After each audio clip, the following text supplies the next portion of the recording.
Welcome back to another how-to video. This is a monthly series where once a month I make a how-to video showing you guys how to navigate the hobby like a pro. I even have a whole playlist for this. If you guys want to check out my other videos, I strongly recommend that. But for today's video, we are going to be doing how to start vending like a pro. So I get a ton of questions about this every What If Wednesday, so I'm very excited for this video. And we are going to do a little giveaway today. We're doing a giveaway for every video for all of December. And this is what we're giving away today. We got a couple nice Galarian Gallery cards. I love that Absol. Nice Galarian Zapdos, and another illustration rare promo. So all you have to do is make sure you subscribe. You got to hit that notification bell. You got to hit that like, and then you have to answer the question of the day. Which Pikachu do you guys like better? The brand new Pikachu EX that was just revealed, or our Surging Sparks Pikachu? So let me know down below to be entered into that giveaway. And I do have to announce the winner from last Sunday's giveaway, and it is at Martin Filippo at Marts 1985. So just shoot me an email or hit me up on Instagram. I'll get those cards sent out to you. And we do have to give a big thanks to our video sponsor real quick, and that is Card Prison. If you guys do not know about Card Prison, this is a binder that holds top loader cards and regular sleeve cards, and it is actually created by Rock Sandy, one of the best PokeTubers in the game. Everything is already 15% off right now for the holidays, and then if you use the code BEARD10 at checkout, you receive an additional 10% off, so that's 25% off. It's the cheapest these binders will ever be. The quality is crazy. I promise you will not be disappointed, and as you can see here, we got regular sleeves and the top loader cards. So definitely check them out. I'll have all the links in the description for that. And then if you're going to grade through PSA for your first time, click my link in the description and use the code BEARD25 at checkout and you receive $25 off your very first submission, which is basically a free graded card. And then we do not have very many left of the binder bound t-shirt and the binder bound hoodie. And once these are gone forever. I think we just sold out of the medium hoodies, so definitely check that out. But all right, let's get into how to start vending. So I'm just going to go over the questions that I get asked the most right away, and then I'm just going to start talking. So the number one question that I get asked probably is which cases I use, and they are the Zion cases. These are very expensive though, $210 per case. So yeah, they are very, very spendy, but they're literally like 2 feet wide. You can basically fit 4 of them perfectly on an 8-foot table. So that is kind of nice. And the tops are very nice on the side, so people can't like sneak their hand in, and you do not have to sit and lift your case up constantly. But you do not have to get these. You can get super cheap different ones on Amazon. I've even seen people make their own, and you could technically just throw your cards on the table, which I would not recommend that because it's just so much easier for people to steal your cards. So this is definitely, the best case you can get probably. I just wish the tops didn't scratch so easily. They do now have like a little carrying bag for it, but the bag is also pretty expensive. Zion is, technically top of the line, so everything's kind of spendy. So yeah, this is the case that I use. They do come in vertical and horizontal. I like the vertical ones because I feel like I can get a lot more cards and it takes up the whole table. And then the camera setup that I use is the DJI Osmo Pocket 3 Creator Combo. This is what most people use. I think the Osmo Pocket 4 should be coming out relatively soon. I'm not 100% sure on that. So those are probably the two most questions that I get asked constantly. And another question that I constantly get asked is, where do I find out about all these upcoming shows? So they have a trading card database right here, and it shows you all the shows coming up. This is set to baseball. You can set it to, non-sport stuff like that. But it's going to show everything. And a lot of them will say like Poke Polls, that's a, Pokemon show, or sports and collectible show, that's going to have Pokemon in it. So yeah, definitely check that out for your location. And now let's just start talking about vending. So when I first started out vending, I have a big problem. I like to keep everything. So when I'd buy something super nice, I would just want to keep it. Now, if you're really starting out vending and you want to take it serious, you cannot do that right away.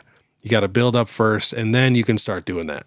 So it does suck, but just set it for like the first 6 months where you do not keep anything for your personal collection. All you're trying to do is grow your vending. And honestly, the best way to get better at vending is just to vend, because you're going to learn something every single time you vend. You're going to find a new way to look up cards or whatever it is, so a better setup for your table, or a better collection.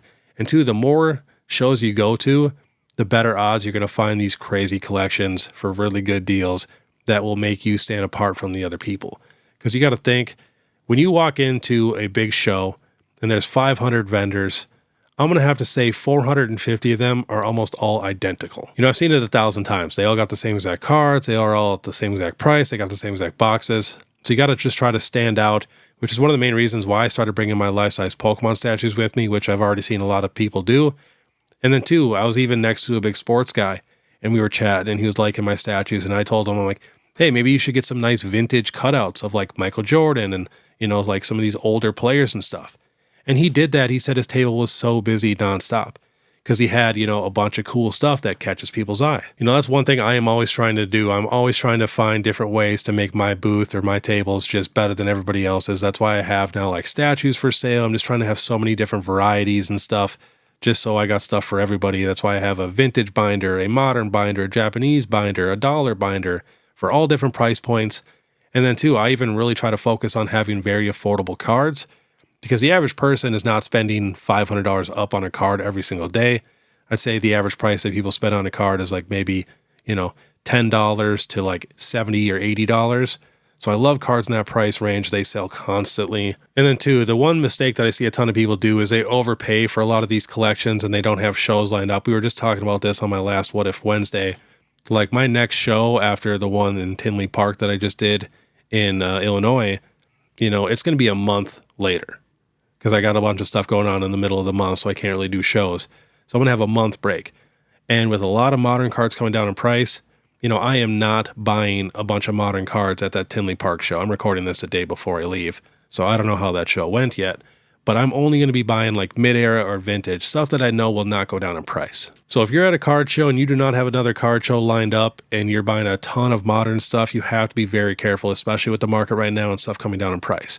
If this was 2 months ago, it wouldn't have mattered. You could have bought anything and it would just keep going up.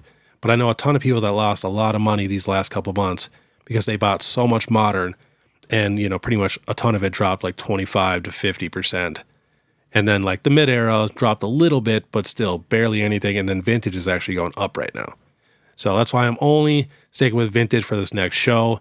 But let's say if I had a show the week after, I wouldn't care that much. I'd be buying a ton of modern, the more popular stuff. So just make sure you're very careful of what you buy and when you buy it. And then too, I see so many people look up the prices incorrectly. They'll just look up the card on TCG Player and look at market price, and it'll be like $45. But then you can go look and see what it's available to get it shipped for, and it'll be like $36. So they'll offer like $39 or whatever it is, or like maybe $36, and it's like you just paid full market for that card. Because a lot of people, they don't really know how to look up the prices, so they'll just see that market price and they're like, yeah, the card is at $45. There's a ton of people too, they'll bring their cards all priced out. Definitely check a couple of them. It's super nice that they did that, but always just check a couple just to make sure they're pricing them correctly. Because even me, there's been times where I'm just super busy and I do not have time. They have it all priced out and I just trust them with their prices. And then, when I go home and I check some of the prices or I really look at them, it's like, nah, every one of these cards is a little bit overpriced. So just be super careful and just be thorough. And if you are busy and someone brings you a whole collection to sell and you do not have a ton of time, you can kind of just add up all the big cards, kind of explain them to that, and then kind of do like a bulk price for the rest of the cards and just try to work out a deal that way. But that's the best part about vending, is that people bring collections to you. So that's why it does help to have a big sign that says buying. That really, really does help. And, getting the tablecloths and stuff and making your stuff look really professional, I think that does help a little bit. I don't think it's like super, super necessary, especially for just starting out. But after a while, you'll definitely want to get that brand. And then too, it helps people spot you from across the room. Because like I said, you're competing with so many other vendors. That's why you got to stand out. That's why I do the life-size statues. When you walk into the building, you can spot my Umbreon or my Lucario from pretty much anywhere. So that's why I love doing that. And another thing that I see a ton of people do, which I strongly recommend not doing, is ripping people off. Yes, you did get a really good deal on that collection. And, you might get lucky. You might do it 10 times in a row without anybody noticing. But eventually, someone's going to notice, and then they're going to spread the word, and you're going to be a vendor that people are going to stay away from to sell their collection because you're just known to lowball and lie about prices. So just be as honest as possible. And then, too, when we're talking about percentages, with everything coming down in price right now, 75%, I know a lot of people are going to complain. It's honestly not too bad. If you think about it, if you're going to sell on eBay, you're only getting 85% anyways, and you have to do all of the work. And then you also have to deal with all the customers lowballing you or sending cards back or saying they didn't receive something. It's not just a super, super easy experience selling on eBay and TCG Player. So, 75% for modern when everything is coming down in price a little bit right now is honestly totally fair. Even 70%, depending on what it is, if it's like less popular stuff. And then too, if it's more like super clean minty stuff that you're going to grade, or like mid-air or vintage, that's when you can pay a little bit more higher percentages. So that's why you can put like, 75% up to like 85%. But yeah, just always try to be super fair so people come back, and then you create a name for yourself. And it's got a few more tips and tricks. Always be presentable too. Make sure, whenever anybody comes up to your table, stand up, put your phone down, ask them if they need to see anything, or, ask them how they're doing, stuff like that. Don't bug them or anything, but just make sure, you are present and not just staring at your phone, because a lot of people will just leave. If they want to look at a card and they got to sit and wait for you to get off your phone, they're not going to like that. And then two, make sure you have all the apps downloaded, and then make sure you have a ton of change, ones, fives, tens. Just make sure you got stuff for everybody, so that way you're not missing out on sales. And then also, don't feel like you have to do these giant shows where the tables are $200-$300 a day. You can start off with the smaller shows where the tables are more like $50-$60 a day. Sometimes it's $20 or $40. Sometimes they're even free, depending on the location. So that's why it pays to really look at all the different shows. And then also, if you can do a show where there isn't a ton of shows in that area, odds are that area is going to do much better. So if there's a show coming up and there's 4 other shows all on that same day, that show might not do as good. That might be a show you could possibly skip. Then also, if you are starting out and you're buying collections and stuff, just really be weary of like big PSA slab collections, because that stuff is going to go down so fast compared to just raw cards or even sealed products. Like I had 3 Eevee Pokemon Center stamp promos in a PSA 10 that were selling for $800 something. I sold 2 of them. I have 1 left, and it is now worth about $420. When the raw card went from like 100 down to 70. So you could technically lose a lot of money buying a ton of slabs, especially when the market is like this and it's going down in price. So you have to be extra careful. And that's why I always say, buy raw collections, buy these big lots on eBay and stuff. Because in that way, you can find some clean cards and grade them yourself. And honestly, you have to be doing that stuff if you want to take vending serious. You need to be on eBay every single day. When I hop on eBay, which I pretty much do once a day, I go to auctions, I go to ending soon, and I type in like Pokemon card lot or Pokemon card collection or Pokemon binder. Some different stuff pops up every time. And then I look at all the auctions going on that day, all the way till the end of the night, because they kind of stop at like midnight. No one's doing auctions at 2, 3 o'clock in the morning. Sometimes they do, but it's very rare. So I watch all of them, and then make sure you set alarms. The amount of collections that I have missed out on because it's like, it's in 10 minutes, I'll remember. And I just completely missed it. I'm talking hundreds and hundreds of beautiful, awesome collections that I would have just loved to have, but I just missed it because I got busy. I do have a daughter and stuff and 3 dogs, and it's just craziness and stuff. So definitely set alarms. So when you find that good auction, follow that and then set that alarm. And you can even do like email notifications and stuff, but you're probably going to miss those also. So that's a big one. And then Facebook Marketplace, I feel like it's getting tougher and tougher to find collections because pretty much every single vendor now sells their cards on Facebook Marketplace. So that way they can get a couple sales during the middle of the week, and they don't have to vend and pay for a table. They can just go meet up somewhere that's a couple minutes from their house and sell a couple cards. So I haven't had any luck on Facebook Marketplace in forever. And then honestly, I really recommend vending for anybody. There's so many different people that could benefit from vending. Even if you're someone who works full time and, you spend a ton of money on Pokemon cards and you're just trying to not spend as much, just go vend every once in a while on the weekends and, take that money and you can sit and trade it towards cooler cards that you want or sealed products that you want, or take the profit and, buy what you want for your collection. It's the best way to grow your collection by far. And then honestly, the more you vend, the more money you're going to make, the crazier collections you're going to see, and the better opportunities you're going to have to grow your collection or make more money. And then too, when you do get bigger, that's when you can offer more like 80, 85% because you have shows every other weekend and you can sell cards super fast. I know you see all the big Pokemon YouTuber vendors and stuff offering 80, 85%. Well, just know, their lines are always busy because, people want to go buy cards from them because they want to be on YouTube and stuff and they want to go meet someone they watch. So it's much easier for them to sell cards compared to somebody else who does not have a YouTube channel.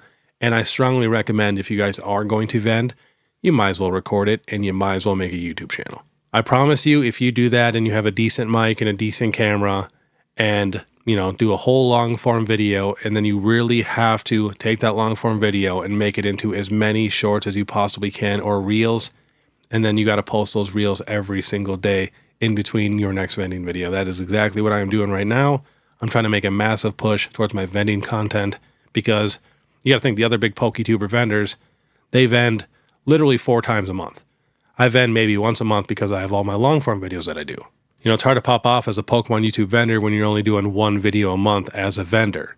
And that's why I'm doing so many shorts and reels and stuff as just vending. So that way I have content of me vending in between my long forms, because I don't post them as much as the other Pokemon YouTubers do.